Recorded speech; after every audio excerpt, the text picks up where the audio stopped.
지혜와 계시형 되신 성령 하나님께서 이 시간 우리 가운데 함께하여 주셔서 전하는 부족한 자의 입술을 주관하여 주옵시고, 하나님께서 친히 말씀하시며 말씀의 은혜와 말씀의 능력을 함께 경험하는 이 복된 시간 되게 하여 주시옵소서. 예배를 방해하는 모든 어둠의 권세는 예수 그리스도 이름 앞에 떠나가게 하옵시고, 하나님의 뜻이 저 하늘에서 이루어진 것 같이 우리 가운데 온전히 이루어지는 시간 되게 하여 주시옵소서. 귀한 예물 드린 손길 기억하시고, 그의 상 가운데 하나님이 함께 하시는 증거들이, 또 예수가 그리스도이심이 증거되어지는 은혜가 늘 넘쳐나게 하옵시고, 예물이 사용되는 곳곳마다 하나님의 나라가 확장되어지게 하여 주시옵소서. 오직 주님께 모든 영광을 돌려드리며 예수님의 이름으로 간절히 기도드립니다. 아멘. 오늘은 이제 시편 27편 말씀을 함께 나누고자 합니다. 시편 27편 역시도 시편 분류상 탄식시 그리고 비탄시에 해당이 됩니다. 즉 위기와 환난 가운데서 하나님의 구원과 하나님의 도움을 요청하는 다윗의 탄식의 기도가 담긴 말씀이 바로 이 시편 27편이라는 것입니다.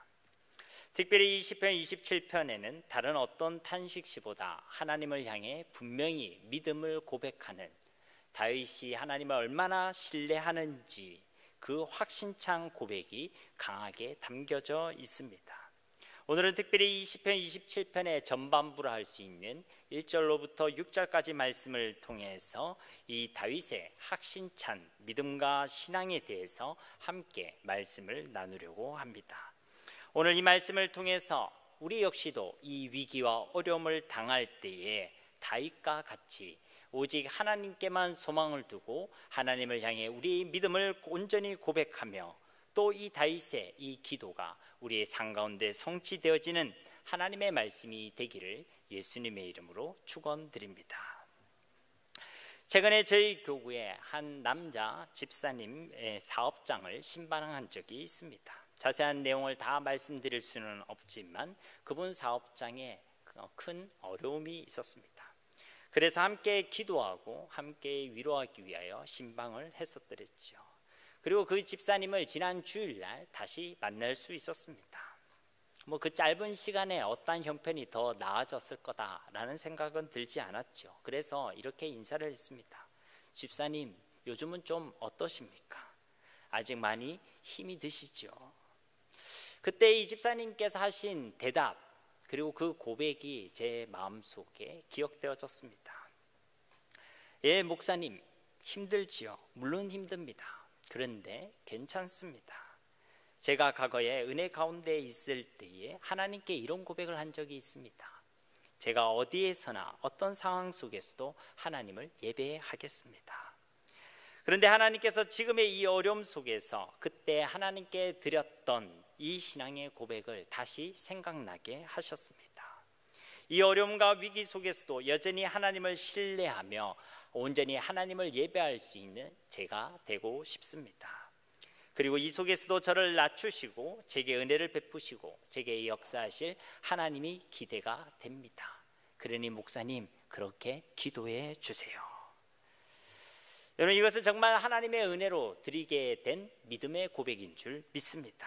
하나님께서 참으로 기뻐하시겠다라는 생각이 들었습니다. 오늘 말씀 속에서 다윗 역시도 이러한 믿음의 고백을 하나님께 드리고 있습니다. 1절 말씀에 보니 여호와는 나의 빛이요 나의 구원이시니 내가 누구를 무서워하리요. 여호와는 내 생명의 능력이시니 내가 누구를 무서워하리요. 얼마나 놀라운 신앙의 고백입니까? 그래서 우리는 이 신앙의 고백을 찬송으로 만들어서 하나님께 찬양을 드리기도 하고 있습니다. 즉 어려움과 위기 속에서 다윗의 고백은 무엇이냐면, 나는 두렵지 않습니다.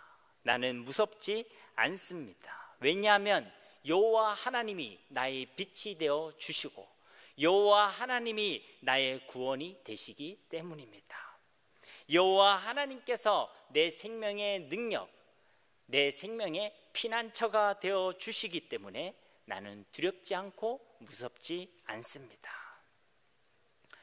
먼저 다윗은 여호와 하나님이 나의 빛이시고 나의 구원이시기 때문이라고 그가 두렵지 않은 이유를 설명하고 있습니다. 우리의 삶 가운데는 실로 많은 어두움들이 찾아오고 있습니다.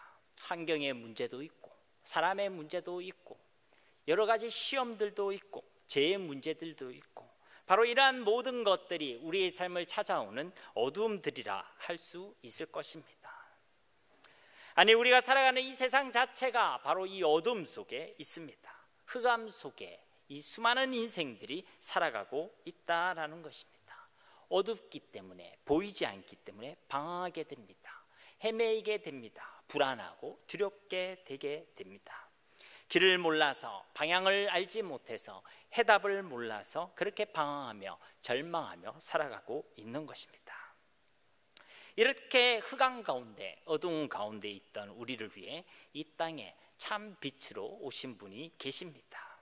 눈이 있지만 보지 못하고, 귀가 있지만 듣지 못하여 그렇게 흑암 속에 살아가고 있던 우리를 찾아오셔서 참 빛을 비추어 주시고, 아니 참빛 자체가 되어 주셔서 우리를 만나 주신 분이 계시다는 것입니다. 누구이십니까? 바로 우리 주 예수 그리스도인 줄 믿습니다. 요한복음 1장 9절 말씀에도 참빛 곧 세상에 와서 각 사람에게 비추는 빛이 있었나니, 이 말씀은 바로 예수님에 대한 말씀입니다.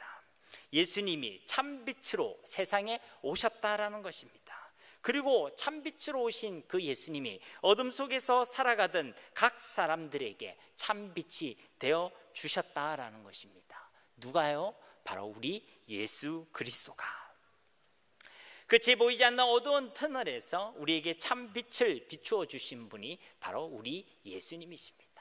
우리는 인생을 살아갈 때에 끝이 보이지 않는 그런 어두운 터널을 지날 때가 많이 있습니다. 이 터널이 언제 끝날지, 그리고 이 터널 속에 무엇이 있을지 그렇게 두려워하고 불안해하는 우리에게 예수님께서는 참빛을 비추어 주셨다라는 것입니다. 길이 보이지 않아서 갈팡질팡하고 방황하던 우리에게 참빛이 되어주셔서 어느 찬송가의 가사처럼 갈 길을 밝혀 보여주신 분이 바로 우리 예수님이신 줄 믿습니다. 우리 인생에는 틀림없이 수많은 어두움이 찾아오고 또 그 어두움이 우리를 힘들게 하고 우리를 위협합니다. 그러나 그 모든 어두움 속에서 우리를 이기게 하시는 분, 그 모든 어두움을 물리쳐 주시는 분, 그렇게 참빛이 되어 주신 분이 바로 우리 예수님이라는 것입니다. 빛이를 의미하는 이 히브리어 단어 오르라는 단어는요, 이른 아침의 빛, 새벽의 그 동틀녘의 빛을 의미합니다. 어둡고 캄캄한 그 밤을, 그 어둠을 걷어내는 그 새벽빛을 의미한다라는 것입니다.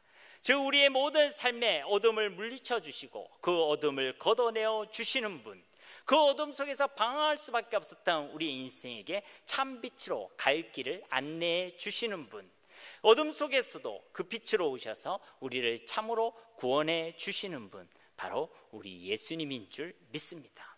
예수님이 참 빛이십니다. 사무엘하 22장 29절에도 하나님을 이렇게 소개하고 있습니다. 여호와여, 주는 나의 등불이시니 여호와께서 나의 어두움을 밝히시리이다.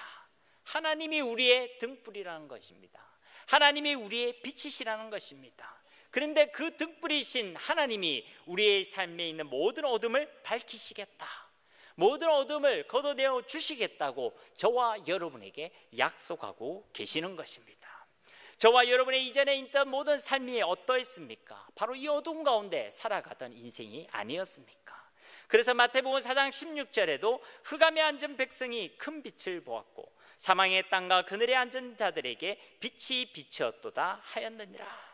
우리가 어디에 있었는지를 분명히 이야기하고 있습니다. 흑암에 앉아 있었다. 그렇게 사망의 땅에, 그 사망의 그늘에 앉아 있었다라는 것입니다. 그런데 그 사망의 땅에, 흑암 속에 있었던 우리에게 큰 빛을 비추어 주신 분, 완전한 빛을 비추어 주신 분이 바로 우리 예수님이라는 것입니다. 여러분, 우리가 이제 세례식이 얼마 남지 않았는데 세례 교육 때에 간증문을 받습니다. 어떻게 예수님을 믿었는지, 예수님을 믿고 난 뒤에 무엇이 변했는지, 그리고 이 세례식에 대해서 무엇을 기대하는지, 그리고 하나님 앞에 나의 삶을 어떻게 결단할 것인지, 그런 것을 간증문으로 남깁니다. 이번 저희 교구에 세례를 받은 한 형제님께서 그 간증문 속에 그런 내용들을 적으셨어요. 그 중에 한 내용이 참 마음에 와닿았습니다. 예수님을 믿고 나서 자기가 변화된 내용들 중에 한 가지를 이야기하는데, 그 내용이 무엇이냐면 예수님을 믿고 달라진 것이 있습니다. 하나님께서 내게 주신 그 삶에 분명한 이유와 분명한 목적이 있음을 이제 알게 되었습니다. 예수를 믿기 전에는 내가 왜 살아야 하는지, 어떻게 살아내어야 하는지, 무엇을 위해 살아가야 하는지 몰랐다는 것입니다. 그런데 예수님께서 참 빛이 되어주셔서 그것을 알게 하셨다라는 것입니다. 우리의 삶의 이유와 그 목적과 그 존재의 가치를 알게 하셨다라는 것이죠. 이와 같이 예수님과 그의 말씀이 우리에게 참 빛이 되는 줄로 믿습니다. 우리가 예수님을 모르고 예수님의 말씀을 모를 때는 방황할 수가 있습니다. 그래서 불안해하고 두려울 수가 있겠죠. 그러나 예수님을 정말로 알고 정말로 진실로 그의 말씀을 묵상하는 바로 그 사람은 더 이상 이 땅에서 방황하지 않습니다. 갈 길을 몰라 헤매지가 않는다라는 것입니다. 시편 119편 105절 말씀에도 주의 말씀은 내 발의 등이요 내 길의 빛이니이다. 예수님과 그의 말씀이 우리 인생의 참된 빛임을 믿습니다. 그렇게 하나님이 나의 빛이 되어 주셨기 때문에, 그렇게 하나님께서 그 모든 어둠 속에서 우리의 구원이 되어 주셨기 때문에, 다윗은 이 사실을 신뢰했기 때문에 그는 어떠한 위기 속에서도 두려워하지 아니했다라는 것입니다. 두 번째로 다윗이 두렵지 않고 무섭지 않은 이유를 다음과 같이 고백하고 있습니다. 여호와 하나님이 내 생명의 능력이 되시기 때문입니다. 세번역 성경으로 보면 이렇습니다. 주님이 내 생명의 피난처이신데 내가 누구를 무서워하랴. 주님이 내 생명의 피난처인데 내가 도대체 무엇이 무섭겠느냐라는 고백입니다. 우리의 생명을 주관하시는 분은 다름 아니라 우리 하나님이신 줄 믿습니다. 세상의 그 무엇과 그 누가 아무리 내 생명을 위협하고 내 삶을 흔들려고 하더라도 우리의 생명과 우리의 삶의 주권이 누구의 손에 있다고요? 하나님 손에 있는 줄 믿습니다. 우리의 생명의 안전은 하나님 손에 있는 것입니다. 사무엘상 2장 6절 말씀에도 여호와는 죽이기도 하시고 살리기도 하시며 스올에 내리기도 하시고 거기에서 올리기도 하시는도다. 여호와는 가난하기도 하시고 부하기도 하시며 낮추기도 하시고 높이기도 하시는도다. 우리의 생명에, 우리의 생사복의 모든 주권이 하나님 손에 있음을 믿으시기를 바랍니다. 그렇기 때문에 하나님께서 만약 나를 위하신다면 세상의 그 무엇도 나의 생명과 나의 삶을 결코 흔들 수가 없습니다. 반대로 내가 아무리 수고하고 아무리 내가 노력하고 내 손으로 내 삶을 지키려 애를 쓴다 할지라도 하나님이 나를 위하시지 않는다면 그 무엇으로도 나의 생명과 나의 삶을 지킬 수가 없는 것입니다. 그래서 다윗은 시편 4편 8절 말씀에 이와 같이 고백합니다. 내가 평안히 눕고 자기도 하리니 나를 안전히 살게 하시는 이는 오직 여호와이시니이다. 이와 같이 하나님이 나의 생명의 주권자, 나의 생명의 피난처가 되시기 때문에, 또 이 사실을 다윗이 믿었기 때문에 그는 무섭지가 않았다라는 것입니다. 여러분, 이것이 하나님을 믿는, 하나님을 신뢰하는 하나님의 백성의 특징인 줄 믿습니다. 하나님을 신뢰하는 사람의 특징은 담대함입니다. 우리 표어가 무엇입니까? 담대하라, 두려워하지 말라. 그는 하나님을 신뢰하는 자가 고백하고 살아낼 수 있는 삶인 줄 믿습니다. 여러분, 하나님을 정말로 신뢰하십니까? 정말 하나님을 믿습니까? 그럼 우리는 두렵지가 않는 것입니다. 이런 믿음의 고백은 2절과 3절 말씀에도 계속되고 있습니다. 악인들이 내 살을 먹으려고 내게로 왔으나 나의 대적들, 나의 원수들인 그들은 실족하여 넘어졌도다. 지금 다윗의 상황은 결코 평안한 상황이 아닙니다. 오히려 그의 생명이 위협을 당하고 있는 절대절명의 위기와 극심한 어려움을 그가 경험하고 있습니다. 악인들이, 그의 원수들이, 그의 대적들이 그에게로 찾아왔습니다. 그리고 그 목적은 내 살을 먹으려고 왔다. 내 살을 뜯어 먹으려고 왔다라고 고백하고 있습니다. 결코 좋은 목적으로 선한 의도로 그를 찾아온 것이 아니란 것이지요. 그의 살을 뜯어먹고 그를 잡아먹고 그를 죽여서 그에게 사망을 선언하기 위해서 그를 찾아온 것입니다. 저와 여러분에게도 이런 대적, 이런 원수가 있습니다. 만약에 나의 원수가 있다라는 이 말 속에 여러분이 어떤 상황과 환경과 어떤 사람을 떠올렸다면 그것은 틀린 것입니다. 우리의 원수는 다름 아니라 바로 마귀가 우리의 원수요 우리의 대적인 줄 믿습니다. 베드로전서 5장 8절에도 근신하라 깨어라 너희 대적 마귀가 우는 사자같이 두루다니며 삼킬 자를 찾나니. 우리가 싸워야 될 대상은 환경과 상황과 사람이 아닙니다. 바로 원수 마귀와 싸워야 하는 것이죠. 그 마귀가 두루다니며 삼킬 자를 찾고 있습니다. 쉽게 말해 마귀도 우리를 끊임없이 찾아오지요. 그리고 당연하게도 그 마귀의 방문은 결코 좋은 의도와 선한 목적에서 이루어지는 것이 아닙니다. 우리를 삼키려고 우리를 찾아오는 것입니다. 죄와 실패를 통해서 우리를 삼키기 위해서, 의심과 불신앙으로 우리를 삼키기 위해서, 두려움과 절망으로 우리를 삼키려고, 그리고 그 목적을 가지고 우리를 찾아온다라는 것입니다. 사람에 대한 미움과 세상에 대한 분노로 우리를 삼키기 위해서, 교만함과 우상을 통해 우리를 삼키기 위해서, 그렇게 우리를 넘어뜨리고 실족하기 위해서 우리를 찾아오는 것입니다. 이와 같이 원수 마귀는, 이 원수는 우리의 살을 먹으려고, 우리를 삼키려고 우리를 찾아오지만, 그러나 예수님은 어떠하셨습니까? 예수님께서는 반대로 우리를 위해 당신의 살과 피를 내어 주셨습니다. 그렇게 참된 살과 피를 내어 주셔서 사망 가운데 있는 우리를 다시 살려 주신 것입니다. 우리를 살리시기 위하여 우리를 찾아오신 분, 바로 우리 예수님인 줄 믿습니다. 요한복음 6장 51절 말씀에도 나는 하늘에서 내려온 살아있는 떡이니 사람이 이 떡을 먹으면 영생하리라. 내가 줄 떡은 곧 세상의 생명을 위한 내 살이니라. 53절과 54절 말씀에도 내가 진실로 너희에게 이르노니 인자의 살을 먹지 아니하고 인자의 피를 마시지 아니하면 너희 속에 생명이 없느니라. 내 살을 먹고 내 피를 마시는 자는 영생을 가졌고 마지막 날에 내가 그를 다시 살리리니. 예수님께서 우리에게 영원한 생명을 주시기 위하여 우리에게 살과 피를 내어 주셨다라는 것입니다. 우리를 다시 살리기 위하여 우리를 찾아오셨다라는 것입니다. 여러분, 우리는 누구를 환영하고 누구를 맞이하고 누구를 믿어야 하겠습니까? 바로 이 예수님인 줄 믿습니다.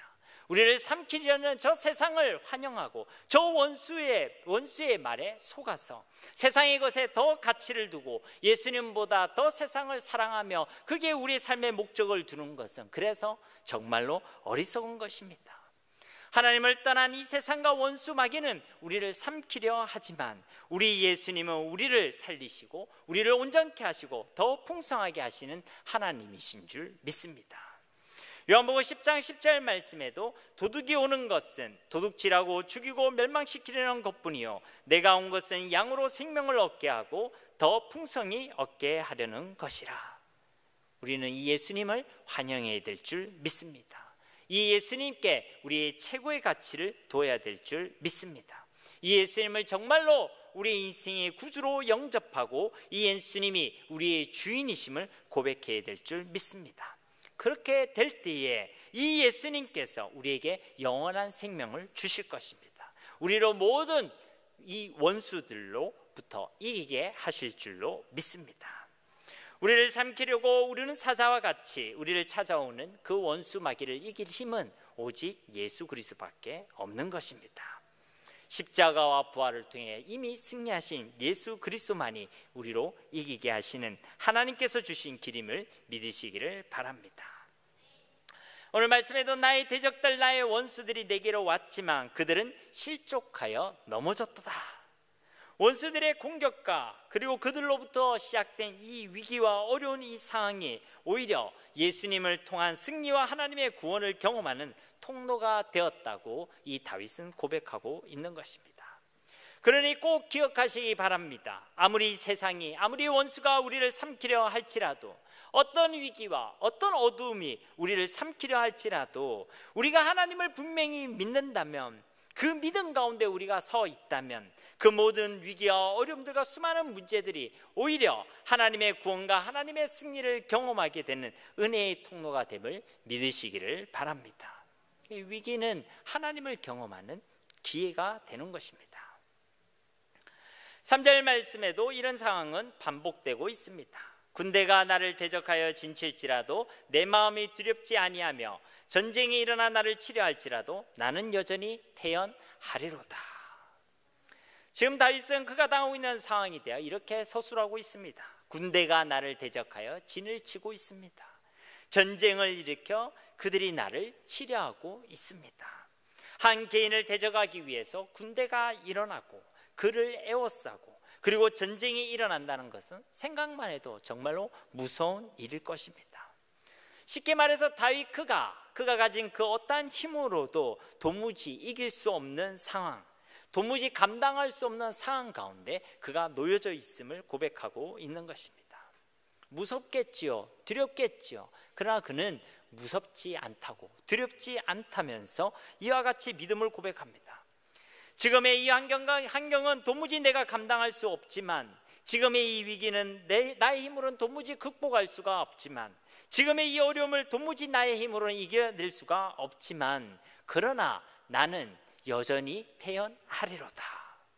이것이 다윗의 고백인 것입니다. 여러분, 다윗이 어떻게 그럴 수 있었겠습니까? 그의 용기가 정말 대단한 것입니까? 그는 남들보다 더 강철과 같은 심장을 가지고 있고 남들보다 더 대범하기 때문에 그런 것입니까? 아닙니다. 그가 하나님을 여전히 신뢰하고 있었기 때문입니다. 태연하리로다라는 이 단어는 믿다, 신뢰하다, 의지하다, 안심하다라는 의미를 가지고 있습니다. 이 단어들을 넣어서 이 구절을 다시 살펴보면 이렇습니다. 그러나 나는 여전히 하나님을 믿고 신뢰할 것입니다. 그러나 나는 여전히 하나님을 의지할 것입니다. 그러나 나는 여전히 하나님으로 말미암아 안심할 것입니다. 여러분, 이 다윗의 고백이 저와 여러분의 고백이 되어야 할 줄 믿습니다. 하나님은 이미 우리에게 이 태어남, 이 평안을 우리 가운데 주셨습니다. 누구를 통해서요? 예수 그리스도를 통해서. 이 말씀, 이 구절만 봐도 우리가 분명히 알 수 있는 사실이 있습니다. 우리 가운데 이 평안이 깨어지는 것은, 우리 가운데 이 평안이 흔들리는 것은 환경과 상황의 문제가 아니란 것입니다. 무엇이 문제입니까? 우리가 여전히 하나님을 신뢰하는가? 우리가 여전히 그 하나님을 믿고 의지하고 있는가? 우리의 믿음의 문제라는 것입니다. 우리가 감당할 수 있는 환경과 상황을 만난다 할지라도 우리가 여전히 하나님을 신뢰하고 여전히 하나님을 믿고 있는다면 우리 역시도 이 다윗과 같이 여전히 태연하리로다, 이렇게 고백할 수 있게 될 것입니다. 시편 23편 4절 말씀에서도 다윗은 동일하게 고백합니다.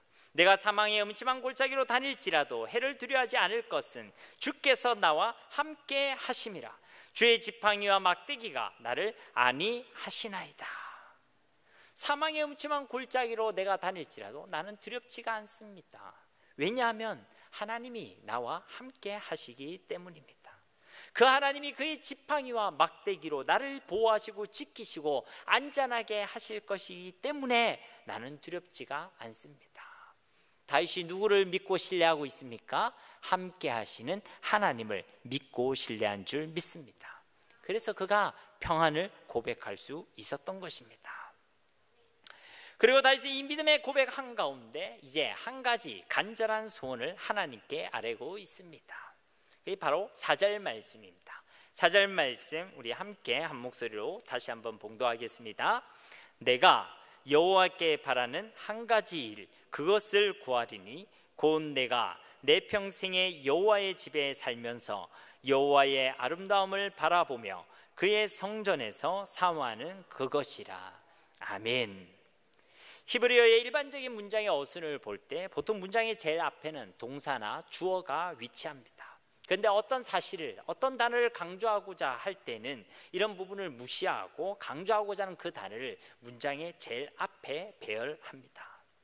이 사절 문장을 볼 때에 가장 앞에 있는 단어가 무엇이냐면 바로 한 가지 일이라는 이 단어입니다. 즉 다윗은 이 사절 말씀을 통해서 이 한 가지 일을 간절히 바라고 소망하고 있음을 강조하고 있다라는 것이지요. 그럼 다윗이 그렇게 강조하고 간절히 구하고 있는 이 한 가지 일에 대해서 다윗은 무엇이라고 밝히고 있습니까? 사절 말씀에 내 평생에 여호와의 집에 사는 것입니다. 내 평생에 여호와의 아름다움을 바라보는 것입니다. 내 평생에 하나님의 성전에서 사모하는 바로 그것이 나의 단 한 가지의 소원입니다. 즉 여호와의 집에, 하나님의 집에 살면서 여호와 하나님의 아름다움을 바라보고 그렇게 하나님과 함께 살아가는 것이 바로 다윗의 한 가지 소원이라는 것입니다. 여러분, 여호와의 집, 하나님의 성전이란 것은 바로 하나님의 임재가 있는 곳, 하나님을 만나고 하나님과 교제하는 장소입니다.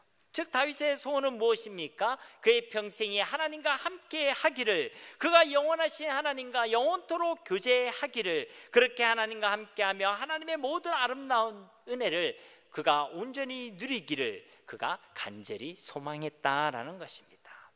여러분, 이 다윗의 이 한 가지의 소원이 바로 이 땅을 살아가는 저와 여러분에게도 간절한 유일한 한 가지 소원이 되어야 할 줄 믿습니다.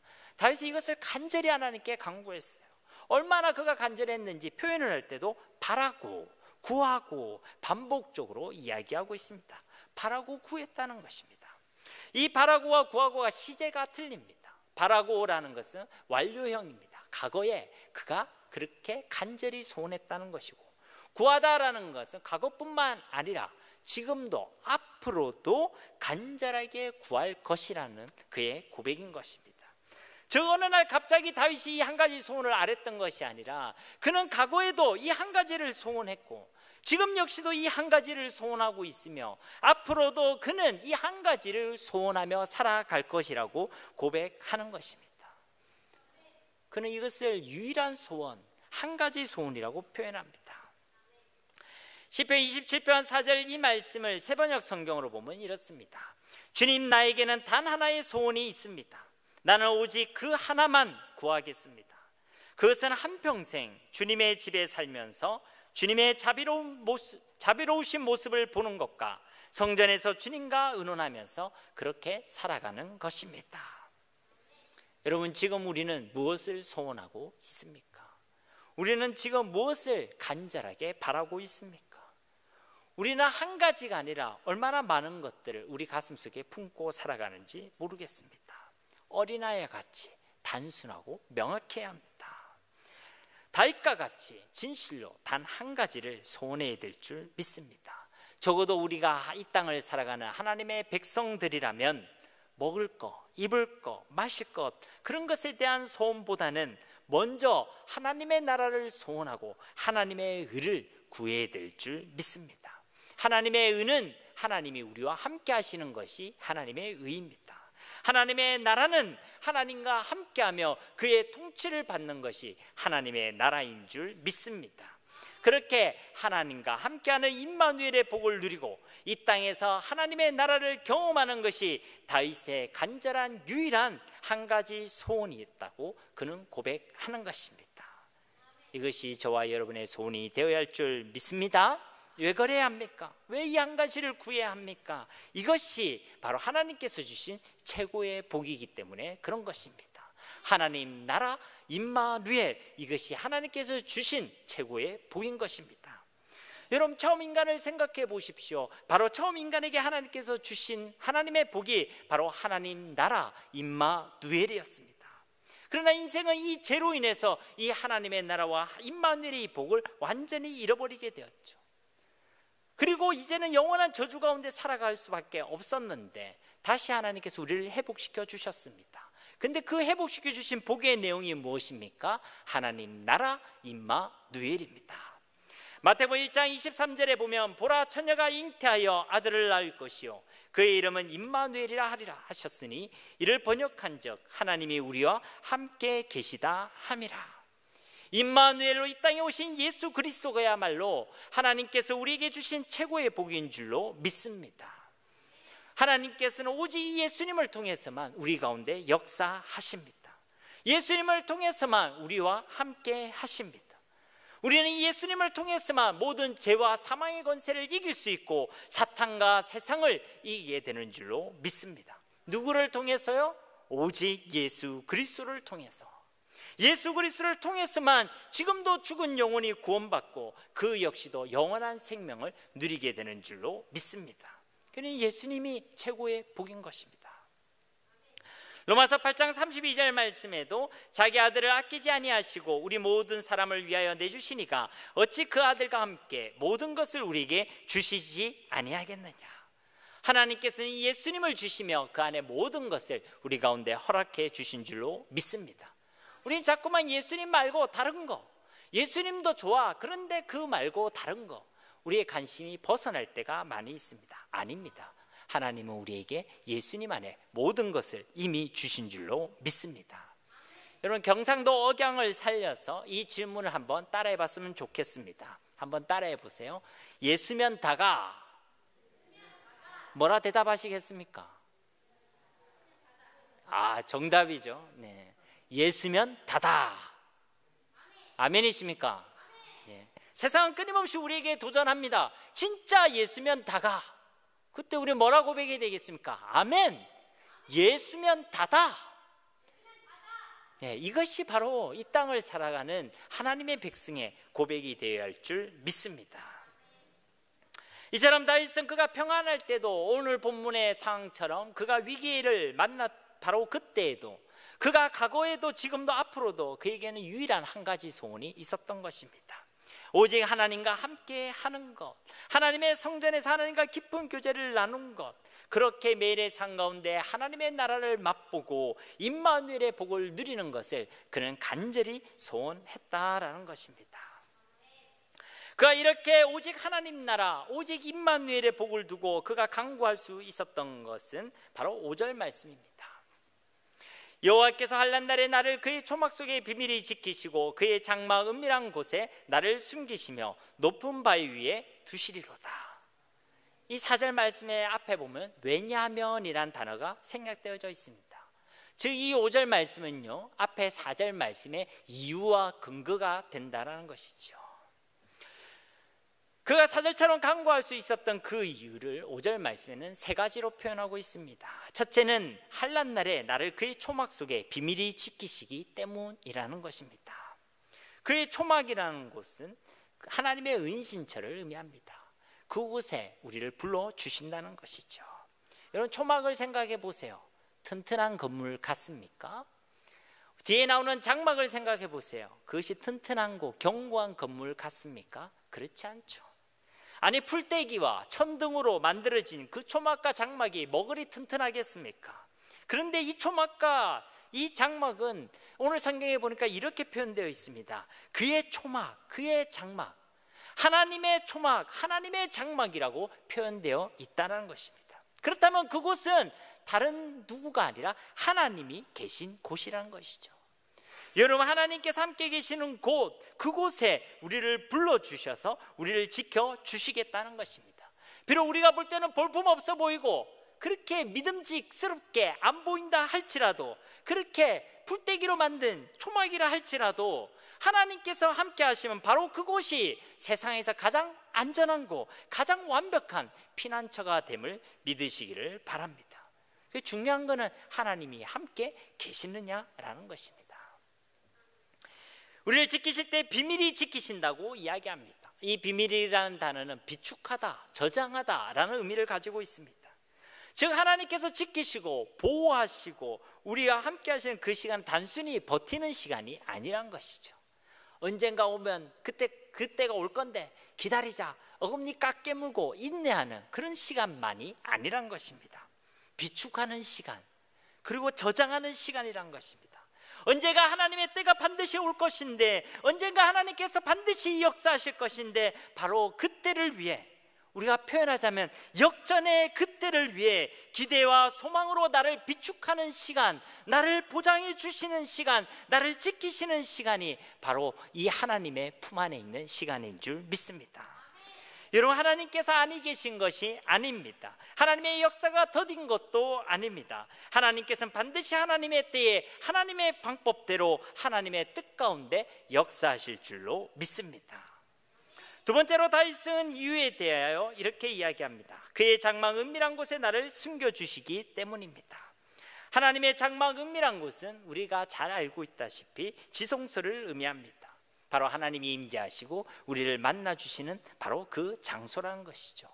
환난과 위기의 날에 하나님께서 우리를 그의 장막 은밀한 곳으로 불러주십니다. 무엇을 위해서요? 우리를 만나고 우리와 교제하기 위해서라는 것입니다. 그렇기 때문에 위기와 어려움을 만났을 때 우리는 하나님께서 숨겨주시고 초청하시고 불러주시는 그 하나님의 장막 은밀한 곳으로 나아가야 할 줄 믿습니다. 우리와 함께 하신 그 하나님께 우리의 시선과 우리의 마음을 집중해야 될 줄 믿습니다.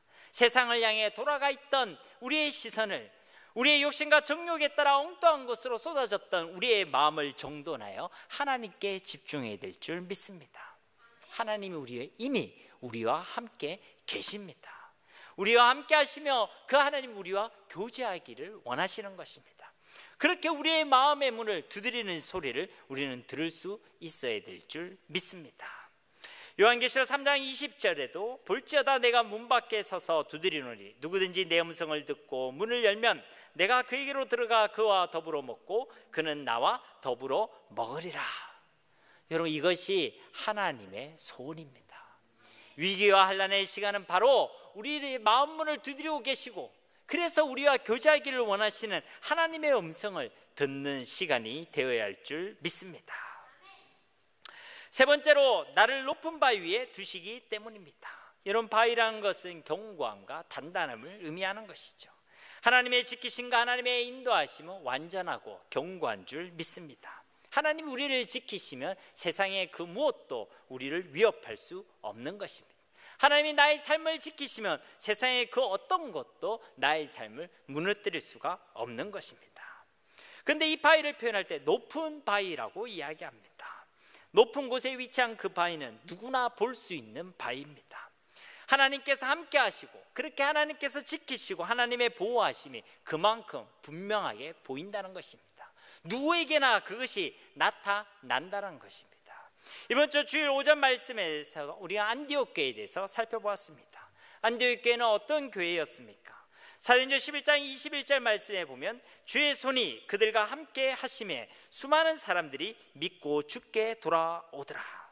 많은 사람들이 안디옥 교회를 보니까 무엇이 보였다는 것입니까? 하나님의 손이 보였다라는 것입니다.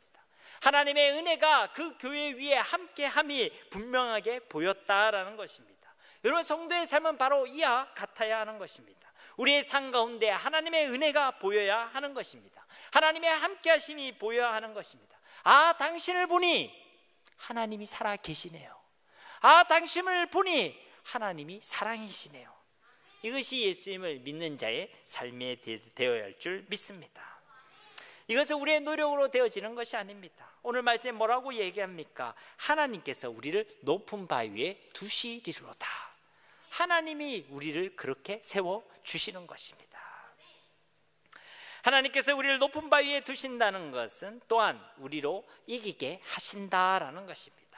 세상의 그 어떠한 위협과 환난 속에서도 하나님은 우리를 이기게 하시는 하나님, 승리케 하시는 하나님이신 줄 믿습니다.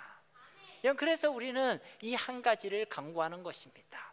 임마누엘, 하나님의 나라를 우리는 강구해야 될 줄 믿습니다. 세상의 다른 것에 우리의 마음을 빼앗기는 것이 아니라 저 하나님 나라에 우리의 마음을 두어야 할 줄 믿습니다.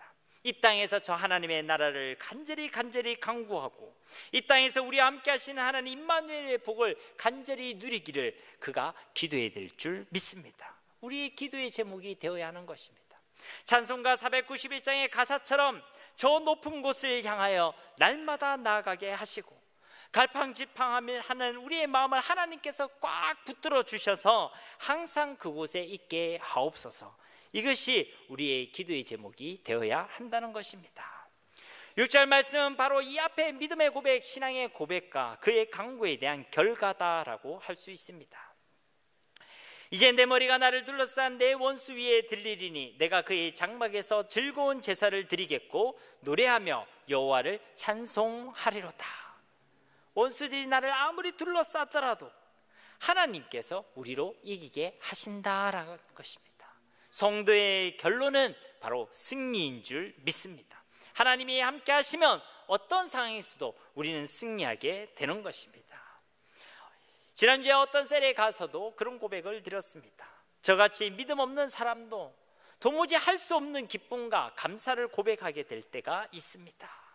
그것은 바로 하나님이 나와 함께 하심이 믿어질 때에, 하나님이 나를 사랑하시고 나에 대해 선하시다는 그것이 확신될 때에 나도 할 수 없는 감사를 고백하고 도무지 누릴 수 없는 기쁨을 누리게 되고 도무지 느낄 수 없는 평안을 경험할 수 있었습니다. 단 한 번도 예외 없이 우리가 하나님을 믿을 때에 세상이 줄 수도 세상이 알 수 없는 그러한 평안을 저와 여러분은 누리게 되는 줄로 믿습니다.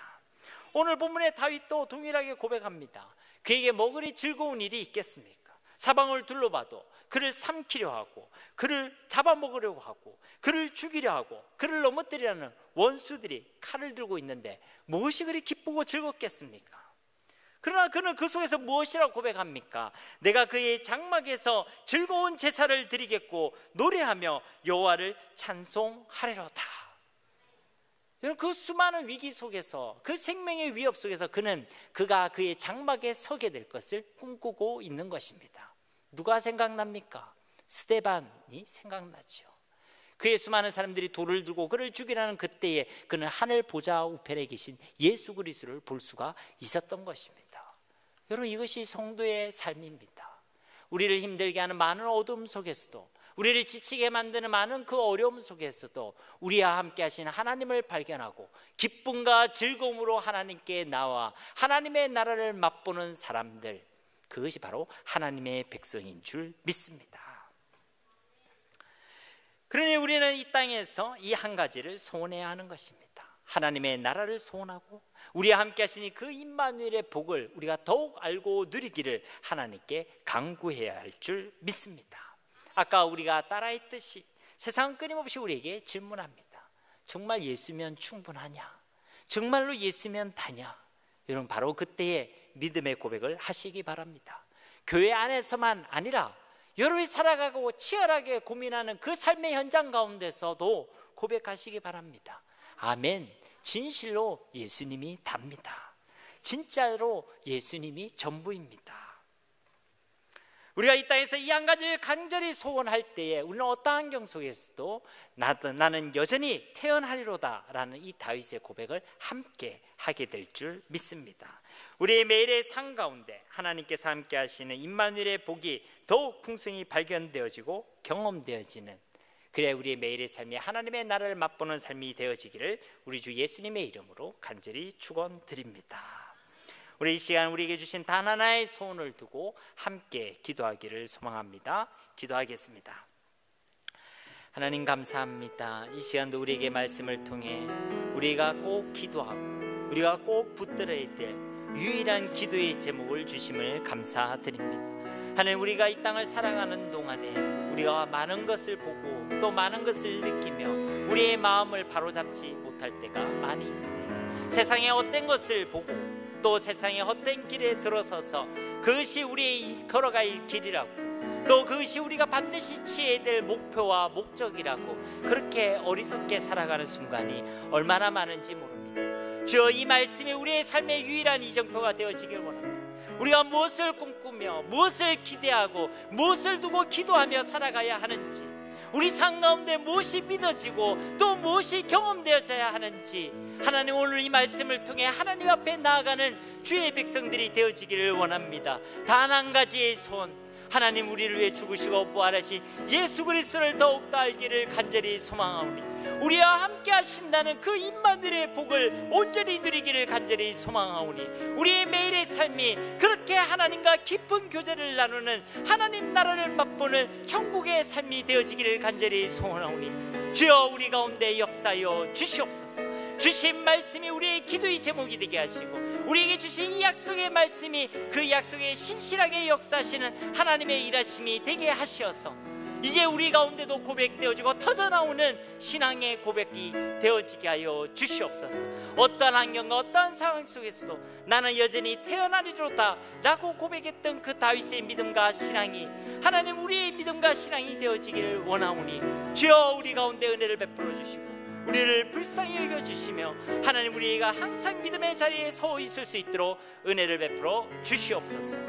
감사드리며 예수님의 이름으로 간절히 기도드립니다.